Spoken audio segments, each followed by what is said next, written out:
In the months before the greatest amphibious invasion in history, Allied planners grappled with a problem that was simultaneously mundane and absolutely critical. The liberation of Europe would require not just men and weapons, but something far less glamorous and far more essential: fuel. Millions upon millions of gallons of aviation fuel, diesel, and motor spirit would need to flow continuously from Britain to the advancing armies in France, feeding the tanks, trucks, aircraft, and countless other machines that modern warfare demanded. Without fuel, the most powerful army in the world would grind to a halt within days, its tanks silent, its aircraft grounded, its trucks immobile, and its entire strategic purpose frustrated not by German guns, but by the simple absence of petroleum. The planners knew this.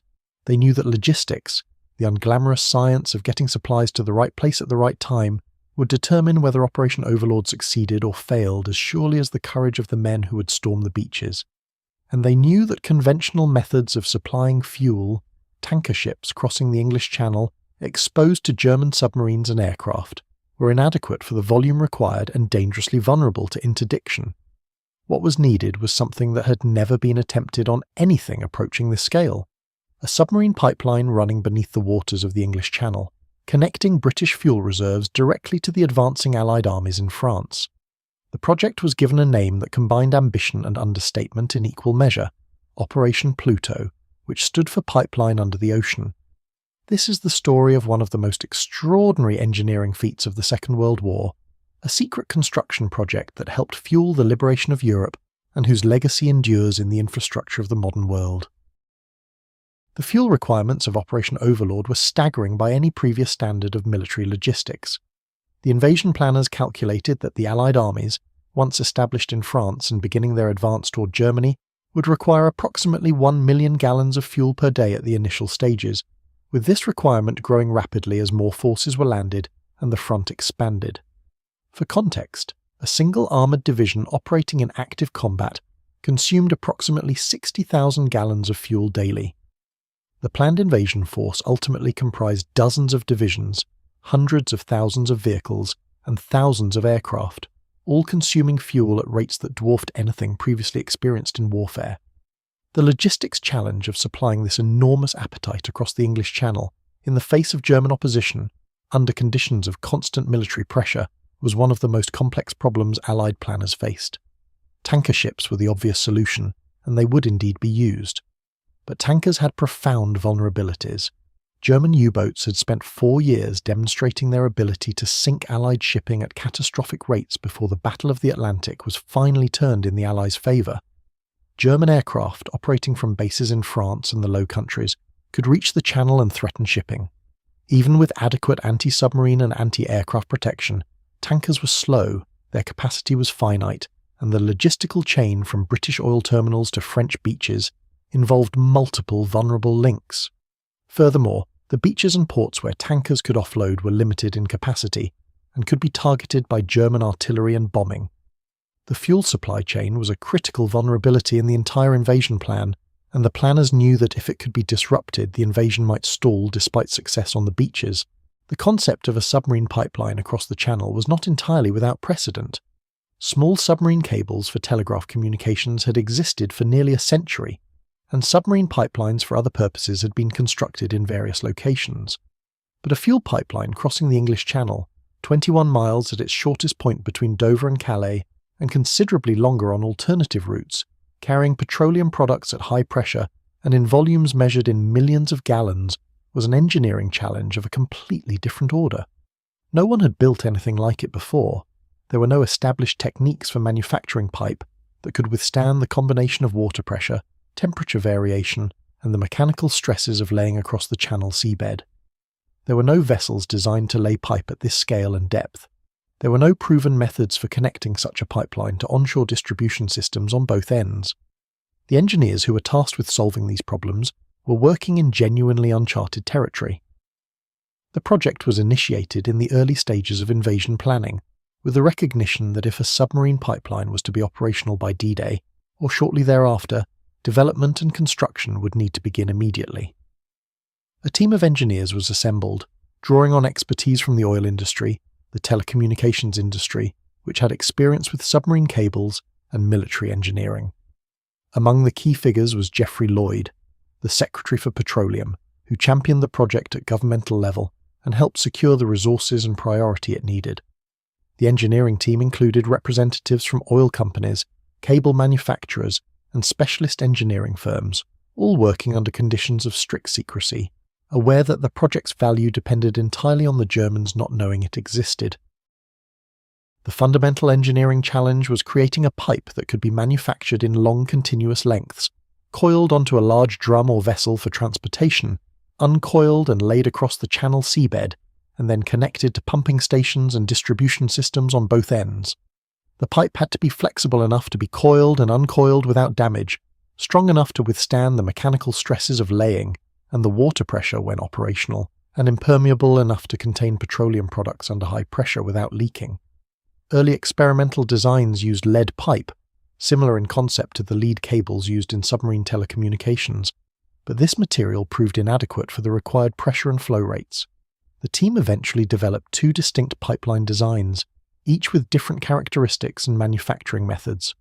The first design was designated HAS, an acronym derived from Hartley, Anglo-Iranian, and Siemens, the three organizations primarily responsible for its development. The HAIS pipe was essentially an armored submarine cable adapted for petroleum. Its core was a seamless lead pipe approximately 3 inches in internal diameter, surrounded by layers of paper impregnation and protective taping, wrapped in steel armor wires and finished with an outer protective covering. This design drew directly on submarine cable manufacturing technology, using similar production methods and machinery. The HAIS pipe was flexible, could be coiled onto large drums, and had good resistance to the mechanical stresses of laying. Its main limitation was relatively limited flow capacity due to its small internal diameter. The second design was called Hamel, named after its inventors H.A. Hammack and B.J. Ellis. The Hamel pipe was a more conventional steel pipe design, using steel in a spiral wound construction that provided both strength and flexibility. The steel pipe had a larger internal diameter than HAIS, approximately 3 inches, and could handle much greater flow rates. It was manufactured in lengths of approximately half a mile, which were then welded together on specialized ships and coiled onto enormous cylindrical drums called conundrum floats. These drums, measuring approximately 33 feet in diameter and built from metal frameworks, were towed across the channel while the pipe was uncoiled from them and laid on the seabed. The Hamel design was more complex to manufacture and lay than Hayes, but offered superior hydraulic performance once operational. The manufacturing program for both types of pipe was an industrial undertaking of considerable scale, conducted in facilities across Britain under conditions of strict security. Cable manufacturers who had normally produced submarine telegraph cables now produced HAIS pipeline. Steelworks and specialized manufacturers produced Hamel components. Welding was conducted at designated sites, and the completed pipe was loaded onto the storage drums and laying vessels that would transport it to the channel. The workers involved were told enough about what they were producing to perform their tasks, but not the full strategic context, with compartmentalization of information keeping the project's true purpose secret from all but a small number of people who needed to know the complete picture. The shore facilities required for PLUTO were equally challenging to create. On the British side, pumping stations needed to be established with connections to existing fuel distribution networks, capable of pumping petroleum through the submarine pipelines at sufficient pressure to move it across the channel. These stations had to be disguised from German aerial reconnaissance, hidden among existing industrial buildings or made to look like other types of infrastructure. On the French side, the pipeline would need to connect to onshore distribution networks, capable of distributing fuel to the advancing armies. Planning these shore facilities had to be done while considering not just the engineering requirements, but the operational situation. Where would Allied forces be when the pipeline became operational, and how could fuel be distributed from the pipeline terminus to forward units? The invasion of Normandy on June 6, 1944, preceded PLUTO becoming operational. The pipeline was not ready for D-Day itself, and the initial fuel supplies for the invasion were carried by conventional means: tankers, coastal vessels, and the innovative DUKW amphibious vehicles that could carry supplies from ship to shore. The jerry cans, the simple 5-gallon fuel containers, became critical logistics tools in the early stages of the campaign, with thousands of them flowing across the beaches every day. But everyone involved in the logistics planning knew this was insufficient for a sustained campaign. The pipeline had to be completed and become operational as quickly as possible after the invasion. The first PLUTO pipeline, running from Shanklin on the Isle of Wight to Cherbourg on the Normandy coast, was laid in August 1944, 2 months after D-Day. The distance across this stretch of the channel was approximately 70 miles, and the laying operation was conducted by specialised vessels that paid out the pipe from their drums while moving at low speed across the water. The operation was vulnerable to German attack, as a surface vessel moving slowly in the channel with a long trail of pipe behind it was an obvious target. Air cover was provided, and naval escorts accompanied the laying vessels, but the operation was inherently risky. Technical problems were also encountered. Early attempts at laying Hamel pipe experienced breaks and other difficulties that required the operation to be repeated. But eventually, after considerable difficulty and perseverance, the first pipeline was successfully laid across the channel bed and connected to pumping stations on both ends.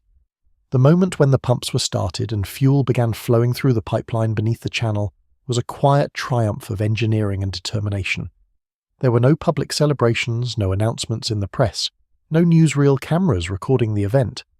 The project was still classified, and the men who had spent months designing, manufacturing and laying the pipeline watched the pressure gauges and flow meters in their pumping stations with a mixture of professional satisfaction and private pride. Fuel was flowing from Britain to France through a pipe on the seabed, something that had never been done before on this scale, something that many experts had doubted could be done at all, and it was working. The PLUTO system expanded significantly as the campaign progressed. Additional pipelines were laid as more territory was liberated and as the supply needs of the advancing armies grew. Eventually, a system of multiple pipelines connected Britain to France, with the network on the French side extending progressively further as Allied forces advanced. The pipeline system was connected to fuel dumps, distribution points, and eventually to forward supply installations that fed the armies pushing toward Germany. The scale of the infrastructure that was created underground and underwater, beneath the channel and beneath French soil, was remarkable. A covert petroleum distribution network that was essential to the entire Allied advance. The flow rates achieved by PLUTO, once the system was fully operational, were substantial, though not always as great as planners had hoped. At peak operation, the pipelines delivered approximately 1 million gallons of fuel per day, meeting the original planning target. However, this represented a fraction of the total fuel demand of the advancing Allied armies, with the remainder still being supplied by tanker ships and coastal vessels. The contribution of PLUTO was therefore significant, but not as dominant as some post-war accounts have suggested. The pipeline's real value lay not just in the volume of fuel it delivered, but in the reliability and continuity of supply it provided, reducing the dependence on vulnerable shipping and giving logistical planners confidence that a baseline supply was always flowing. The operational security around PLUTO was remarkably successful. Despite the enormous scale of the project, involving thousands of workers and extending for months, German intelligence apparently had no clear knowledge of the pipeline system. German submarines were not tasked to find and cut the pipelines, which they theoretically could have attempted. German aircraft did not bomb the pumping stations, which were hidden but not invisible. The elaborate deception operations surrounding the entire Normandy invasion, including Operation Bodyguard and its sub-operations, helped mask the true nature of PLUTO from German intelligence, and the compartmentalization of information within the project prevented any single leaked piece of information from revealing the whole. The success of this operational security was itself a remarkable achievement, given that secrets shared among thousands are extraordinarily difficult to keep. The technical challenges encountered during PLUTO operations were numerous, and often required improvised solutions.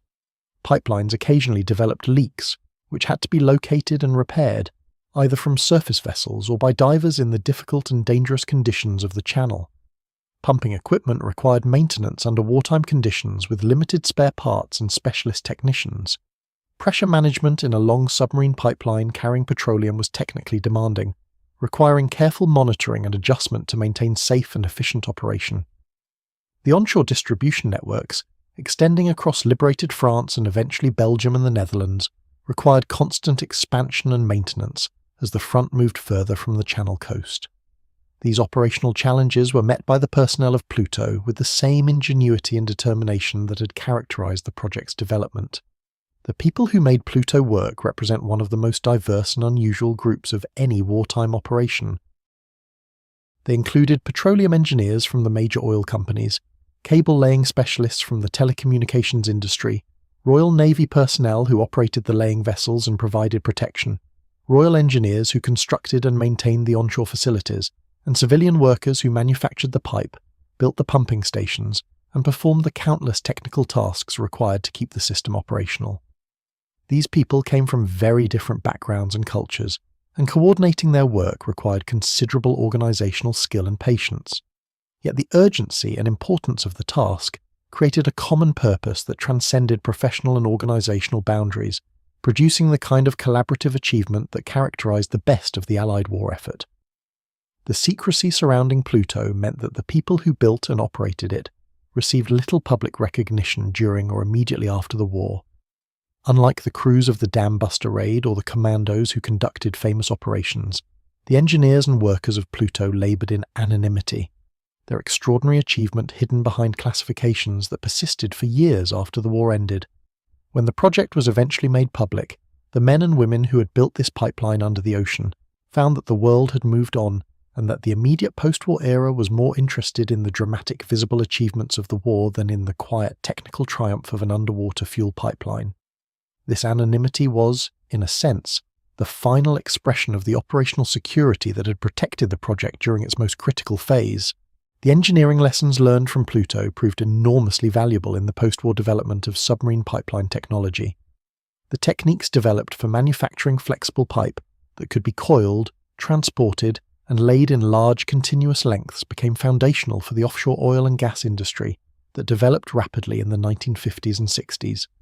The methods for laying pipe across the seabed, for connecting submarine pipelines to onshore infrastructure, and for maintaining and repairing pipelines in difficult underwater conditions were all refined and extended in subsequent commercial applications. The North Sea oil fields, discovered in the 1960s and developed into a major petroleum resource, were exploited using pipeline technologies that had direct lineage from PLUTO.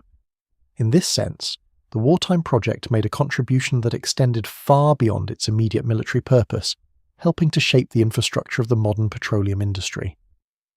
The Hamel pipe design, in particular, influenced the development of what became known as flexible pipe technology, a category of submarine pipeline that is now used extensively in offshore oil and gas production.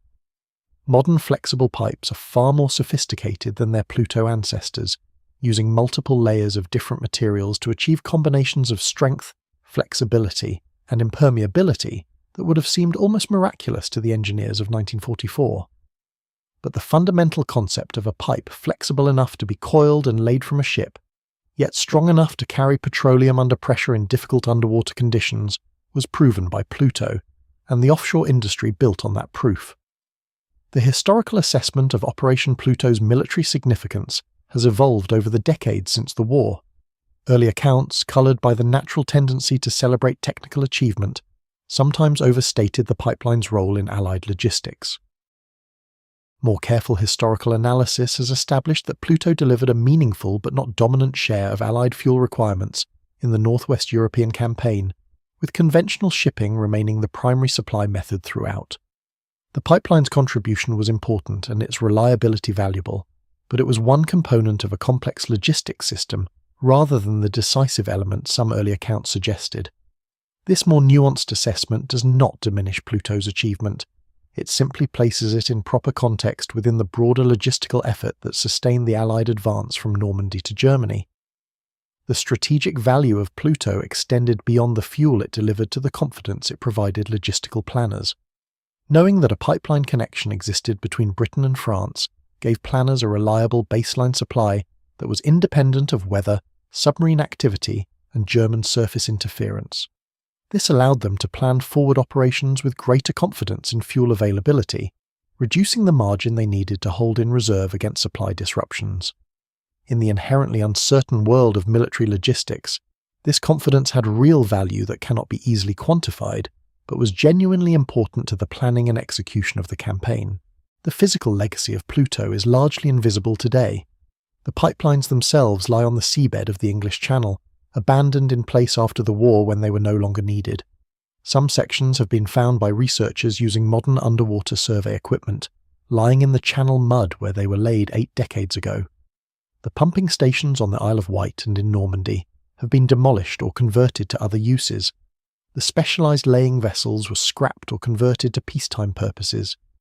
The enormous conundrum drums, those bizarre cylindrical structures that were towed across the Channel while paying out pipe, were broken up for scrap. Almost nothing tangible remains of an engineering achievement that was, in its time, one of the most remarkable technical feats ever attempted. Yet the invisible legacy of PLUTO endures in the technology it pioneered, in the organisational and engineering knowledge it created, and in the broader story of Allied logistics that it represents.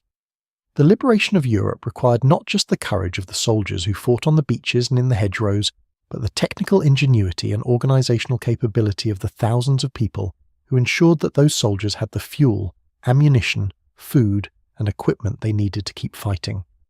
PLUTO was part of that logistics story, an extraordinary part, a part that pushed the boundaries of what engineering and human determination could achieve under the pressure of wartime necessity. The story of Operation PLUTO is ultimately a story about solving an impossible problem through ingenuity, determination, and the willingness to attempt something that had never been done before. The engineers who designed the pipeline, the workers who manufactured the pipe, the sailors who laid it across the Channel, and the technicians who kept it operating, all contributed to an achievement that was essential to the Allied victory in Northwest Europe. They worked in secrecy, received little recognition, and used techniques that had to be invented as they went. They succeeded because they had to, because the alternative was a logistics failure that might have compromised the entire campaign for the liberation of Europe. In a war full of dramatic weapons, famous battles, and celebrated heroes, Operation PLUTO stands as a reminder that wars are won as much by engineers and logistics specialists as by soldiers and commanders. The pipeline beneath the ocean, invisible and unsung, carrying fuel to the machines that fought for freedom, represents the unglamorous but absolutely essential foundation upon which military victory ultimately depends.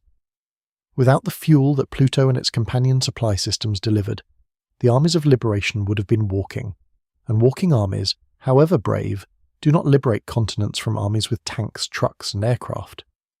The pipeline under the ocean, quiet and hidden on the seabed, helped make the difference between a stalled invasion and a successful liberation, and that contribution, however invisible, deserves to be remembered alongside the more visible achievements of the war that freed Europe from tyranny